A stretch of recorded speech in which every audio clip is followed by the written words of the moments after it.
윤석열 대통령 지지율에 빨간불이 켜졌다는 소식, 그리고 여야가 극적으로 원구성에 합의했고 의장단 선출 지금 방금 이루어졌다는 뉴스 속보 전해드렸는데요. 그 배경 그리고 전망을 짚어보겠습니다. 자, 김형준 명지대 교수님 그리고 배종찬 인사이트K 연구소장님 나와 계십니다. 어서 오십시오. 네. 안녕하세요. 안녕하십니까. 안녕하십니까. 오늘 저희가 사실은 여야가 워낙 대립이 컸기 때문에 합의 처리가 어려울 것으로 예상을 했었는데 극적으로 합의 처리가 됐어요.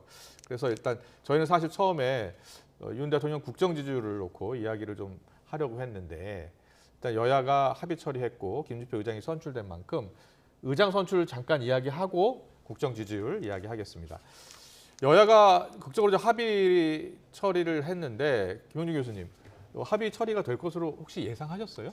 특히 아침에 오전에 교육부 장관을 임명을 강행을 했기 때문에 오히려 더 빨간불이 켜진 게 아니냐. 저는 그렇게 생각을 했었어요. 오히려 뭐 원구성이 되고 나서 뭐 내일 임명해도 될 텐데 오전에 임명 강행을 한 거거든요. 이게 혹시나 원구성에 영향을 미치지 않을까 생각을 했는데 여야 모두 이렇게 지연되고 있는 부분에 대한 부담이 굉장히 큰 것 같고요. 그리고 엄밀하게 따지면 이거는 완전한 원구성이라고 보기가 어려워요. 그렇습니까? 왜냐하면 이제 의장단만 이제 뽑고 그다음에 원구성은 또 여야가 또 협의를 해서 합작해야 되는데 그렇군요. 여전히 이제 법제사법위원장은 야당한테 갔다 하더라도 그 지금 뭐 사개 특위와 관련된 여러 가지 조건들이 아직 해결이 안 됐기 때문에 그러니까요. 그럼에도 불구하고 일단은 국회가 의장단을 선출한 거는 늦었지만 그래도 일단 뭐 환영할 만한 일이라고 봅니다. 네, 지금 김진표 국회의장 이번 21대 후반기 국회의장을 맡게 됐어요. 정말 5월 29일 날 전반기 국회가 종료가 된 상황이기 때문에 거의 35일 만에 의장단이 겨우 선출이 된 겁니다. 배종찬 소장님은 여야가 원래는 대치 국면을 계속 이어갔었잖아요. 그런데 보니까 조건이 두 개였어요. 법사위원장을 국민의힘에 양보하는 조건으로 사개특위 구성이 있었죠. 그리고 헌법재판 심판 청구 취하 이 두 가지 조건이 있었는데 이 조건에 대한 이야기는 지금 없어요. 그러니까 없고 그냥 원구성만 합의한 것 같아요. 다 논의하기로 한 거예요. 예. 그래서 저는 뭐냐면 국회라는 거는 김형준 교수님이 우리 아주 이 특별한 분석을 하는 시간인데 미국 의회는 다 다룬다 그런 거예요. 우리도 그렇게 주어진 내용들은 다 다루면 되는 겁니다. 그러니까 지금 국회의장도 255표로 결정이 됐고 상임위도 이제 배분되는 거나 다름없거든요. 이렇게 해야 되는 거예요. 사법개혁특별위원회는 논의하면 됩니다. 어떤 내용으로 할지. 그리고 법무부 장관이 청구한 권한쟁의 심판도 헌법재판소에서 다루겠죠. 그러니까 다 다루면 되는 거예요. 다 다루면 아무 문제가 없습니다. 그런데 이런 여론이 지금 계속 국민들이 민심 분노한 상태에서 압박을 해왔기 때문에 더 이상 국회도 버틸 수 없죠. 그리고 국회가 국민들이 압박하는 거 버티면 안 됩니다. 그냥 국민들이 민심이 이래? 그럼 우리 빨리 정말 죽을 똥 살 똥 열심히 해야겠다. 이런 모습을 보여야 되는 것이 국회인 거죠. 그런데 지금 일단은 또 사개특위 구성부터 지금 사개특위 위원장을 여당이 맡겠다는 거 아닙니까? 뭐 5대5로 하고 위원장을 이제 국민의힘 쪽에서 하겠다는 것에 대해서 저는 야당이 거의 받아들이지 않을 거라고 좀 야당이 봅니다. 지금 그 문제에 대해서는 언급을 하지 않고 있어요. 그러니까 지금 어떠한 내용을 가지고 서로 합의를 했냐라는 것들이 정확하게 밝혀지고 있지를 않기 때문에. 맞습니다. 근데 조금 전에 우리 배 소장님이 말씀하신 것처럼 누차 강조를 하지만 일단 원구성을 하고요. 그리고 법사위에서 여러 가지 논의를 하면 됩니다. 그러니까 지금 근데 우리는 무슨 문제가 있냐면 국회의원 전체 숫자가 300명 아닌가요? 그러면은 원내대표들이 모여가지고 다 정해놓고 당신들은 따라오세요 하면 도대체 일반 국회의원은 뭐를 하는 거냐? 그러니까 의회라는 거는요. 동등한 자격으로 선거를 통해서 선출된 동등한 자격을 가진 사람들이 사회 구성력 있는 법안을 만드는 회의체예요. 그러니까 동등한 자격을 가졌다는 거는 원내대표도 한 표고 일반 국회의원도 한 표인데 모든 걸 사전에 다 정해놓고 나서 가자 한다는 거는 그건 후진 정치에 아주 변형을 보이는 거기 때문에 법사위가 빨리 이제 위원장을 줬다고 했으니까 그 안에서 논의를 하다 보면 또 보이지 않는 절충안이 나올 수 있기 때문에요. 이제 빨리 원구성에 돌입을 해서 지금 얼마나 지금 위기 상황입니까? 경제 관련된 부분들을 포함해서요. 이 부분에 대해서 빨리 속도를 좀 내야 되지 않을까 생각을 합니다. 알겠습니다. 여야 가 일단 합의로 국회의장단이 선출이 됐으니까요. 그렇죠. 네. 좀 더 속 시원하게 여야가 터놓고 이야기를 하고 또 국정 운영, 특히 워낙 지금 경기가 어렵고요. 경제가 네. 어려우니까 힘을 좀 모아주셨으면 좋겠고요. 잠시 뒤에 어떤 합의를 했는지는 혹시 속보가 들어오면 바로 또 전해드리겠습니다. 대통령 지지율 이야기 해보겠습니다. 오늘 윤석열 대통령 지지율 부정평가가 리얼미터, KSY 두 개 조사가 네네. 나왔는데 다 50%를 넘어섰습니다. 이게 2주 연속 데드크로스가 나타난 거거든요. 지금까지 뭐 여론조사 많이 봤지만 네.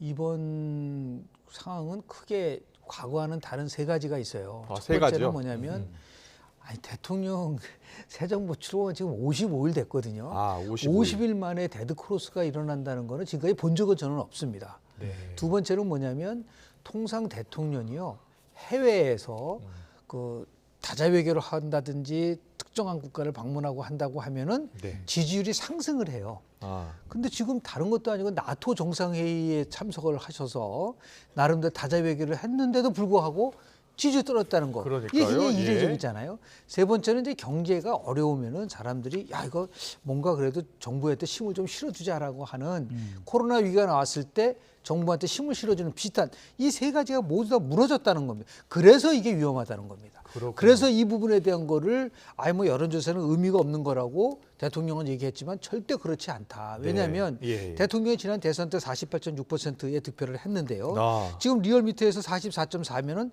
4.2%포인트가 더 적게 얻은 거고요. 그렇죠. KSY 조사에서는 40.8%를 얻었으니까 마이너스 5.8이에요. 예. 이 얘기는 뭐냐면 윤석열 대통령을 지지했던 사람도 이탈하고 있다는 것을 함축하고 있는 겁니다. 그렇군요. 이제 그래서 예. 이거 부분은 이게 뭐 간단한 문제가 아닌데도 네. 너무 지나치게 뭐 일희일비하지 않은 거는 좋지만 또 하나 중요한 거는 네. 떨어진 이유가 새 정부가 들어오면서 강력한 개혁을 추진하면서 그 개혁 대상자들이 반대를 해서 떨어졌다면 문제가 없는데 네네. 그게 아니잖아요. 그렇기 그러니까요. 때문에 굉장히 심각하게 이 문제를 좀 바라봐야 된다라는 생각이 좀 듭니다. 네. 그 지금 이 지지율이 상당히 위험한 건 뭐냐면 네. 첫 번째로는 지지층마저도 무너진다는 게 TK 지지율이 내려갔어요. 그러니까 대구 경북 지역도 그래도 인사를 좀 믿고 보자. 그리고 대통령이 과제를 지금 이 신속하게 과감하게 수행하는 것에 대해서 힘을 좀 실어주자. 네. 이게 60대 이상에서도 대체로 그렇게 지금까지는 이어져 왔단 말이에요. 근데 서서히 이탈을 해요. 아. 그 이야기는 이게 굉장히 기반 자체가 무너질 수도 있기 때문에 상당히 위태롭다라는 것이고 또 하나는 뭐냐면 대통령의 인식입니다. 대통령이 지지율이 이렇게 무너지는 상황에서 아 이거 별거 아니야. 뭐 6개월 지나면 다 지지율 그런 거야. 지지율 일희일비하지 않습니다. 그거 뭐 저기 대선 때도 그 중요하지 이렇게 되면 안 됩니다. 왜냐하면 네. 이게 왜 무섭냐면 예, 예. 대통령실에서는 갖가지 대통령을 보좌하는 기능인데 그 중에 하나가 이 대통령의 국정 운영 평가에 대한 것을 관리하거든요. 네. 그런데 그러면은 대통령이 아무런 관심도 없는 것을 이야기를 한다고 해서 대통령이 그걸 받아들일 일은 없는 거 아닙니까? 이 자료 왜 가져왔어? 이거 이거 안 봅니다. 이거 안 보는 거 왜 가져왔어? 그러면 안 돼요. 큰일 납니다. 예, 예. 왜냐하면 지지율은 우리가 과장돼서 포장하는 게 아닙니다. 지지율은 뭐냐면 국민 평가의 지표입니다. 이게 국민입니다. 네. 저는 그렇게 말씀드립니다. 지금 이 지지율이 국민입니다. 그 다음에 이 지지율이 국정 운영 동력이에요. 여소야대입니다. 국회의장이 김진표 의장이 이제는 무소속이지만 더불어민주당 출신이에요. 여러모로 직권상정도 할 수 있고 대통령의 과제에 대해서 국회에서 부결될 수도 있는 겁니다. 세 번째는 뭐냐? 대통령 운명 이정표입니다. 뭐냐면 30% 정도 내려가서 지지율이 25%가 되면요. 레임덕입니다. 아무것도 못해요. 지지율이 5%면 사실상 마비, 국정 마비 탄핵 지수입니다. 아. 그러니까 그렇게까지 가지는 않겠지만 네. 저는 관리를 해야 돼요. 아니 그럼 윤석열 대통령이 항상 이야기합니다. 미국 대통령 대단하다고 미국 대통령 우리가 바이든 대통령 참 대단하지 않아요? 이야기하잖아요. 미국 대통령 매일매일 매 시간 국정 지지율 관리합니다. 그렇군요. 미국 대통령 국정 지지율 못 올려서 안달이 납니다. 예. 올려야 됩니다. 이거. 아니 변호사 소장님 국정 운영 지지율 상당히 중요하다라고 이야기하고 있고 또 윤석열 대통령이 근데 오늘 지지율은 별로 유념치 않는다, 별로 의미가 없다, 뭐 일희일비하지 않겠다는 의미를 좀 더 넘어선 것 같거든요. 국민만 생각하고 열심히 해야 된다. 네. 거기까지만 얘기를 했으면은 좋았을 것 같아요. 아, 예. 근데 그 이후에 뭐라고 했냐면 여론조사는 별로 의미가 없다라고 얘기를 하니까 쉽게 표현해서 국민만 생각하고 일을 하기 위해서라도 국정 지지율이 굉장히 중요합니다. 네. 그러니까 다시 얘기해서 받쳐주는 것이 없는데요. 특히 지금 걱정스러운 거는 윤석열 정부는 5대 개혁을 얘기를 했습니다. 네. 공공, 노동, 교육, 뭐 서비스 등등. 그러면 개혁을 하기 위해서는 국민의 지지를 받지 않고 개혁할 수 있나요? 예. 이 개혁이라는 게 엄청나게 어려운 작업이잖아요. 네. 1993년도에 김영삼 정부가 출범할 때 정말 많은 사람들이 지지를 했거든요. 90% 지지를 했어요. 하나에 척결시키고 예. 자기 공직자 재산 공개하고 그리고 8월 달에는 금융실명제. 그때 왜 그러냐 그렇게 개혁을 할 수 있었던 건 뭐였었냐면 대통령 지지가 80% 이상이 되니까 호남 지역에서조차도 대통령 잘한다라고 예. 했으니까 그 힘을 가지고 YS가 개혁을 했는데 만약에요 지금 배 수장님 말씀하신 것처럼 이게 지금 40%가 무너지고 그렇게 되다 보면요 개혁은 뭐 염두들 못할 뿐만 아니라 네. 중요한 핵심 어젠다를 추진할 수 있는 동력을 분명히 상실하고 있는 부분이 있어요. 그래서 아마도 정치 과정에 대한 학습이 아직까지도 이렇게 깊이 체험을 아직 못했기 때문에 여론조사에 대한 부분들을 이렇게 쉽게 말씀하신 것 같은데 정치는 선거랑 다른 거예요. 네. 통치는 다른 겁니다. 그러니까 선거 때는 뭐 지지율이 오르락내락할 수 있지만 딱 통치 과정으로 들어오면 그래서 미국에서는 뭐까지 있냐면 백악관에요. 어떠한 위기가 있을 때 위기를 관리하는 데미지 컨트롤 팀이라는 게 있어요. 이거는 뭐냐면 이렇게 급격하게 떨어지면 어떻게 하면 빨리 반등을 시킬 수 있는가를 사전에 다 준비를 하고 어젠다를 하는데 그 부분이 아직까지도 드러나고 있지 않는 상태에서 이 지지율이 떨어진다는 거는 상당히 위험 신호다라고 말씀드릴 수밖에 없습니다. 그런데 지금 지지율 여론조사 결과가 아침 일찍 나왔기 때문에 이제 보고가 됐을 거라고요. 네. 보고가 됐고 대통령도 그거를 아침에 이제 봤을 텐데 어떻게 보고를 했길래 또 저런 답이 나왔는지 그것도 궁금해요. 아니 위험하다고 보고가 됐을 거예요. 저도 예. 숱하게 여기 김영준 교수님은 대한민국의 대표적인 또 데이터 분석 네. 전문가이시고 저도 30년 이상을 현장에 있는 데이터 분석을 했거든요. 왜냐하면 이런 데이터 보고를요 반드시 올리게 됩니다. 전달하게 되는데 중요한 건 받는 사람의 수용하는 태도가 중요한 거죠. 네. 수용하는 정도가 중요한 겁니다. 이 자료를 보고서 이거 위험한데, 이래서는 안 되겠는데 이렇게 가야 되는데 난 이거 안 봅니다. 난 뭐 국민만 생각하면서 갑니다. 이러면 이게 중요해지지가 않는 겁니다. 그런데 왜 저는 말씀드리냐면은 오바마 대통령은 퇴임할 때도 지지율이 60%가 넘을 정도였거든요. 오바마 대통령은 정말 아무런 거침없이 소통할 수 있는 사람이 데이비드 엑셀로드라는 인물이 백악관에 특보로 있어요. 네. 그 사람이 아무 소용 없으면 특별 고문으로 왜 임명을 합니까? 예. 그리고 비서실장이었던 레 민마누엘이 오바마 대통령이 멱살을 잡을 정도에 정신 차려. 지금 국민 지지율 낮아지면 안 돼. 이걸 할 정도입니다. 그런데 이게 안 중요하면 왜 그걸 하겠습니까? 미국이란 나라가.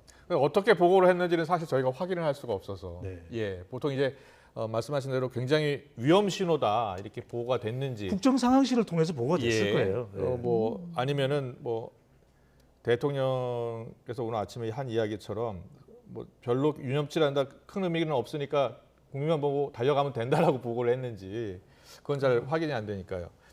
그런데 이유 원인을 묻는 그런 조사도 있었는데 그동안은 뭐 인사 문제가 사실은 가장 높았거든요. 특히 뭐 검찰 인사에 편중됐다 이런 게 많았는데 이번 조사를 보면 여권 내부 갈등이 24.5로 나왔고요.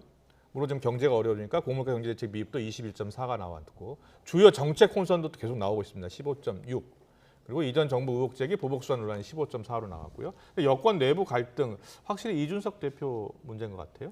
실제로 뭐 이제 조사를 저렇게 그 자유응답형이 아니고 네. 그 얘기를 하게 되면은 당연히 이제 여권 내부 갈등이나 고물가 경제 대책이 높게 나오겠죠. 그렇군요. 예. 근데 저는 이제 뭐 그 데이터를 쭉 보다 보면은 크게 몇 가지 요인에 의해서 이제 움직여지는 저는 그래서 위험하다고 보는 게 뭐냐면 새 대통령에 대한 기대감이 무너지고 있다는 게 제일 중요한 겁니다. 예, 그러니까 우리가 뭔가 새롭게 변화되고 있다라는 거 하고 근데 지금 이제 답답한 게 뭐냐면요.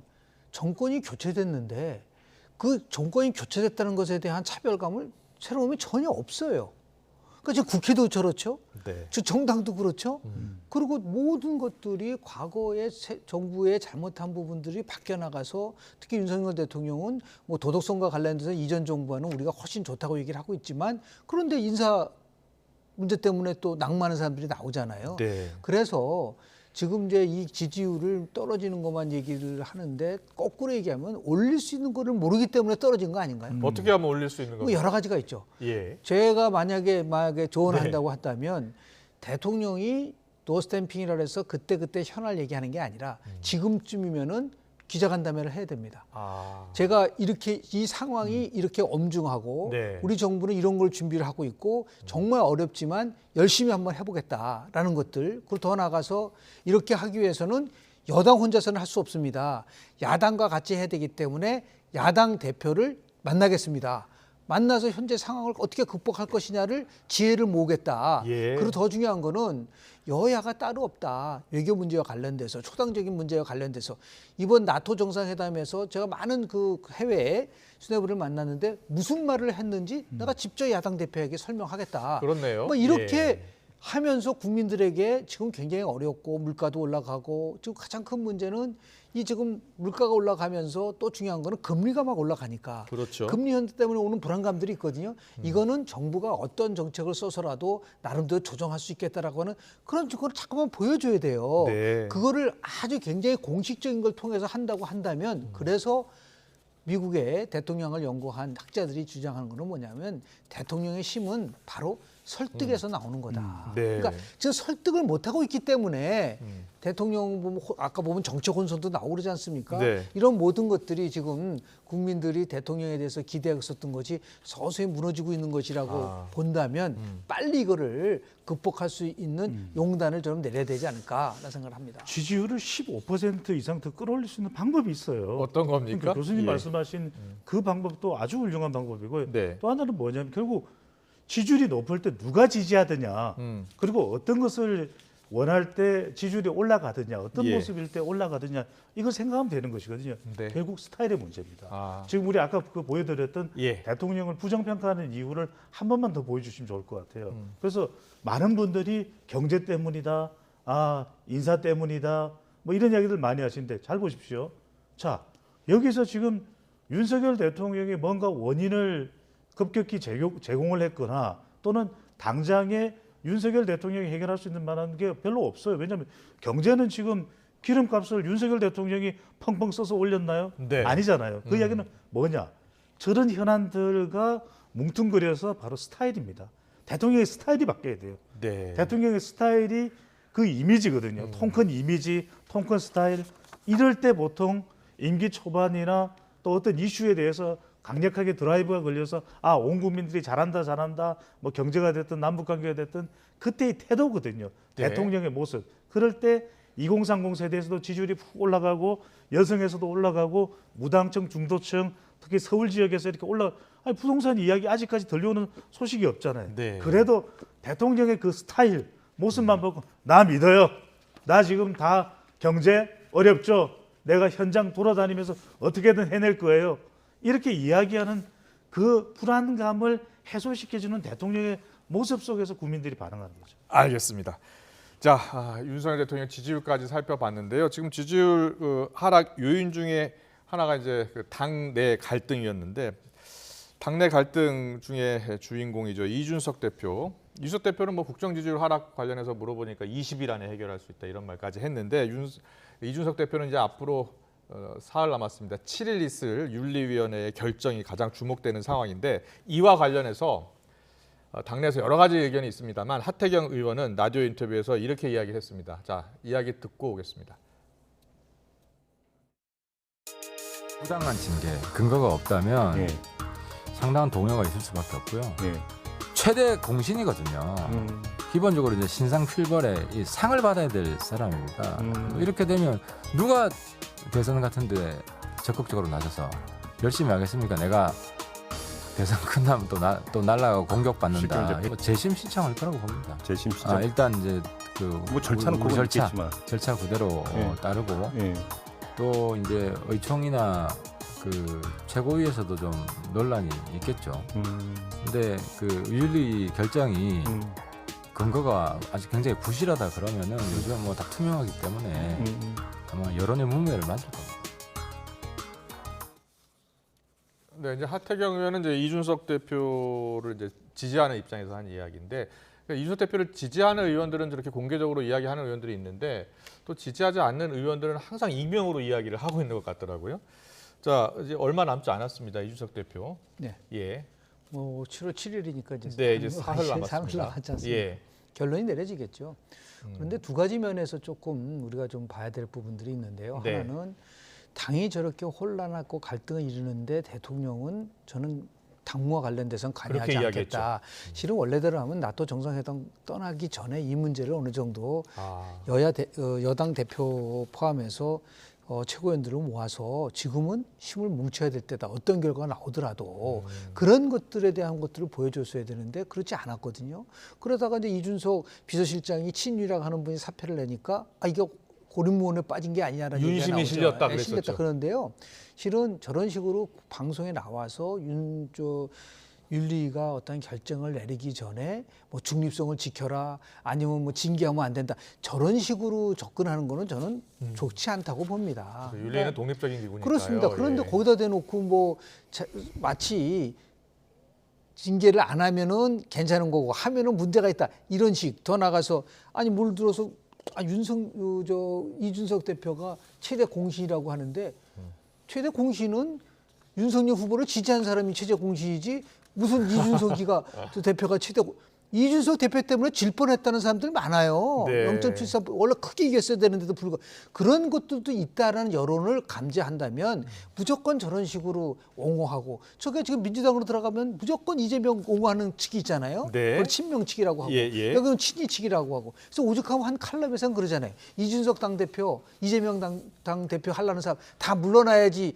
대한민국의 정당이 바뀐다라고 주장하는 사람도 있어요. 네, 네. 그래서 차분하게 이제 기다릴 필요가 있는 거고요. 그리고 이 상황 속에서 본인이 아무리 뭐 과신한다 하더라도 20일이면은 뭐 지지율을 바꿔놓을 수 있겠다. 그게 어떤 근거에서 오늘 거꾸로 얘기하면 20일 만에 이준석 대표가 없어지면 지지율 올라갈 수도 있어요. 당내 갈등 때문에 높아진다 제일 높다고 한다면 예. 그렇게 좀 교만하지 말고 나름대로 조용히 7월 7일까지 지켜가면서 이 부분에 대한 얘기를 하는 게 오히려 더 국민에 대한 예의가 아닌가 생각을 합니다. 저는 좀 이해가 되는 것은 뭐 예. 20일이면은 대통령 지지율을 올릴 수 있다 이런 것은 본인이 역할을 더 할 수 있다. 그리고 한편으로는 사면 초과인 상황에서 윤심을 좀 얻고자 하는 그런 이준석 대표의 절박한 심정으로 또 이해되는 부분은 있죠. 하지만 이게 이제 얼마나 여론에 제대로 국민들에게 전달이 되느냐, 그 국민들의 민심을 얻는다면 이준석 대표를 더 건드리거나 이준석 대표를 더 쳐내기가 어려워질 겁니다. 네. 근데 이제 20일 만에 그럼 어떤 방법으로 사실 구체적인 이야기가 나오고는 당대표가 뭐 말로만 할 수 있는 그런 지지율이 쑥 하고 올라가는 결과가 아니거든요. 네. 근데 이제 사면 초과란 말씀은 뭐냐면 네 가지 사면인데 윤리위 지금 또 윤석열 대통령을 지지하는 중진 네. 또 그다음에 여론 예. 그다음에 이제 윤심이 있지 않겠습니까? 네. 근데 다 나빠졌어요. 윤리위도 나빠지고 있는 이준석 대표에 대해서 나빠지고 있는 상황이고 중진들은 뭐 원래부터 나빴다. 또 어떻게 보면 지금 이준석 대표를 몰아내기 하는 중심 세력이 또 이 중진들 아니냐, 윤석열 대통령과 가까운 이른바 윤핵관 친윤 아니냐. 그리고 이제 한편으로는 국민 여론이 있을 거고 윤심이거든요. 근데 여론마저 나빠지고 있어요. 그러니까 사면 초과라는 이야기는 대통령의 마음은 별로 윤석열 대표에게 힘을 실어주지 않고 있는 상황이고 공항에 나가서 악수를 힘차게 했지만 그게 또 어떤 시각으로 볼 때는 이준석 대표가 윤석열 대통령에게 살려주세요, 좀 도와주세요 이런 구제와 구호의 심정이었을 것이다라고도 분석이 나오거든요. 네. 근데 중요한 건 여론일 거 민심일 거예요. 지금 민심도 시간이 지나면서 계속해서 뭐 수사 관련된 내용이 전달되고 밝혀지고 이러면서 점점 이준석 대표에게는 좀 어려운 상황이 되고 있는 것이죠. 알겠습니다. 참고로 오늘 이준석 대표가 최고위원 회의를 이제 주재하면서 발언을 하지 않더라고요. 일단 신중한 모드로 들어간 것 같습니다. 계속해서 민주당 이야기 잠깐 해보겠습니다. 박지원 전 비대위원장 이야기인데요. 전당대회 출마 결심을 밝혔는데 이제 자격 요건이 안 된다라고 이제 결론이 났죠. 박 전 위원장 전대를 앞두고 이제 이대명, 어대명 어차피 대표는 이재명 안 된다라고 강력한 입장을 피력하기도 했는데 자, 그 모습을 영상으로 저희가 구성을 했습니다. 보고서 이야기 나누겠습니다. 난 꿈이 있어요.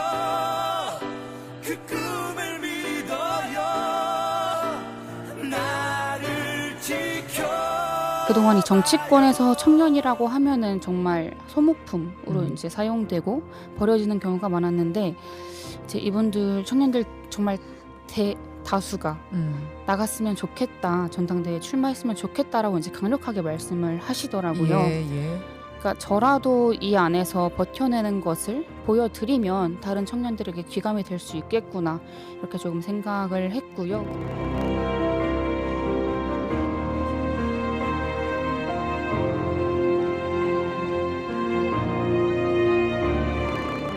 이재명 의원에게 지금 얽힌 문제들이 많이 있지 않습니까? 뭐 이제 수사 관련해서도 너무 문제가 많은데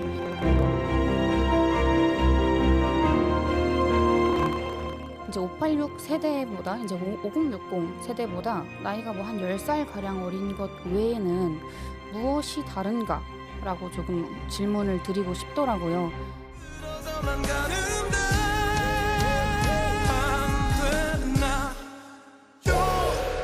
나를 사랑하며.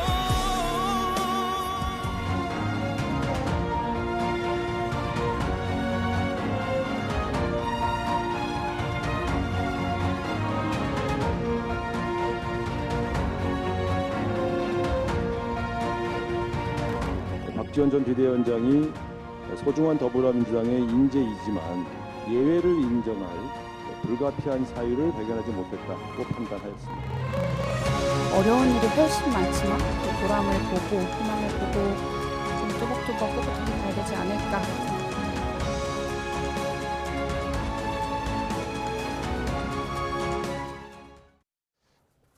네, 이제 박지원 전 비대위원장이 당대표 출마할 수 있느냐 여부를 놓고 이제 결정이 된 겁니다. 6개월 동안 당비를 납부해야지 네네. 피선거권이 있다고 하더라고요. 근데 이제 기자들은 언론에서는 박지원 전 비대위원장이 참여를 하면 좀 더 흥행이 되지 않을까 민주당 당대표 선거가 이렇게 예상을 했는데 일단은 박 전 위원장은 지방 당대표 선거에 나갈 수 없게 됐습니다. 민주당의 결정에 대해서는 어떻게 생각하세요? 저는 굉장히 어리석은 결정이라고 봐요. 어리석은 결정이었다. 왜냐하면 이제 우상호 비대위원장의 이 말을 도저히 납득이 안 되는데 네. 예외를 인정할 불가피한 사유가 없다. 지금 이렇게 민주당이 한가할 때인가요? 예. 많은 혁신적인 분들 포함해서 뭔가 새로운 걸 보여줘야 될 이 상황 속에서 당무회의의 의결을 거치면 할 수 있고 예. 그러면 우상호 그 비대위원장한테 묻고 싶어요. 그럼 김동연 지금 경기지사는 왜 지난번에 자격도 없는데도 경선에 참여하게끔 만들어줬죠? 네. 그런 그 더 나가서 황교안 당대표도 비슷한 경우 있었어요. 당시에도 예. 자격이 안 된다고 했는데 불구하고 박간영 경선관리위원장이 직권으로 그걸 인정해줬습니다. 그랬군요. 그렇게 해서 예. 당대표가 됐는데 지금은 그걸 따질 때가 아니잖아요. 오히려 박지원 전 비대위원장한테 고맙다고 해야 되고 두 번째는 뭐냐면 지금 97세대라고 하는 분들이 지금 막 출마 선언을 하고 있는데 이 문제에 대해서 문제 제기를 해야죠. 우리는 많은 사람들이 같이 참여할 수 있는 이러한 새로운 민주당을 만들기 위해서 노력하는데 거기다 찬물을 끼얹는 거거든요. 네. 그 기득권을 유지하겠다는 거와 똑같은데 이게 무슨 비대위원이에요? 나는 그건 제가 볼 때는 참 납득하기 어려운 부분들도 있어서 또 예. 8월 28일까지면 시간이 충분하거든요. 저는 참여를 해서 이 부분에 대해서 모든 과정을 민주당이 겪어야 된다. 그래서 새롭게 태어나는 것이죠. 저렇게 자격 요건 두고 다 잘라버리고 한다고 한다면 어떻게 새롭게 변화될 수 있겠습니까? 그러나 저는 박지원 전 비대위원장은 이중성 있는 것에 대해서 얘기를 해요. 그러나 네, 네. 이 출마 여부에 대해서 이렇게 봉쇄하는 것은 저는 잘못된 거라고 봅니다. 저는 교수님하고 좀 생각이 다른데요. 네. 김동연 이제 경기지사죠. 경기지사의 경우에는 외부에서 들어오는 사람을 민주당 후보로 하기 위해서는 당헌 당규의 자격 요건을 바꿀 수밖에 없어요. 그건 불가피한 이유가 있는 것이고 박지원 지금 전 비대위원장도 외부에서 모셔온 거 아니에요? 이미 비대위원장을 했었잖아요. 예. 그리고 저는 이게 또 다른 이유가 이준석 대표하고 비슷한 상황일 수 있는 게 내부 공감이에요. 이준석 내- 대표와 비슷한 상황이라고요? 내부 공감을 못 받는 거죠. 그러니까 박지원 전 비대위원장이 내부에 충분한 그런 공감을 받을 수 있는 사람이라면 박지원 전 비대위원장을 추대하자, 자리를 바꾸자, 또 자격 요건 당헌 당규를 바꿀 수도 있는 것 아니냐는 목소리가 더 높아졌을 거예요. 네. 근데 지금 박지원 전 비대위원장도 저는 나름의 역할을 하고는 있다고 봅니다. 하지만 절대로 자리 지향적이 돼서는 안 됩니다. 같이 지향적이어야지. 내가 비대위원장까지 지명을 받아서 선출이 아닙니다. 한 사람이면 공동 비대위원장까지 한 사람이면 난 당대표 아니고는 다른 자리는 어림도 그렇군요. 왜 그럽니까? 그러니까 저는 오히려 자리 지향이 아니라 네. 가치 지향으로 지금 국민의힘 혁신위원인 천하람 변호사가 어떤 이야기를 하냐면 그 천하람 변호사도 청년 세대입니다. 박지원 전 비대위원장은 민주연구원 부원장 정도 자리가 맞을 수 있다. 아. 청년 세대를 대표하는 예. 저는 이 말을 새겨들을 필요가 있다는 거죠. 네, 알겠습니다. 뭐 두 분 생각이 좀 엇갈리긴 했는데요. 민주당 같은 경우에 이제 차기 당대표 누가 적합한가 보니까 이재명 의원이 크게 앞서는 것 같더라고요. 35.7, 박용진 의원이 16.8, 김민석 6.0, 강병호 전재수 3.4, 그리고 적합 후보 없다 18.7 이렇게 나타났어요. 저 조사를 보면 어대명이 맞는 것 같은데. 5대명일 수도 있지만 예. 아닐 수도 있죠. 아 그래요? 그러면 저 이재명 후보가 35.7인데 자기가 지난 대선 때 얻은 득표율이 46.8% 아닌가요? 예. 거기 많이 나머지 사람들 전부 다 합쳐진다고 생각을 한번 해보십시오. 아, 여기에 만약에 박지원 전 비대위원장까지 와서 네.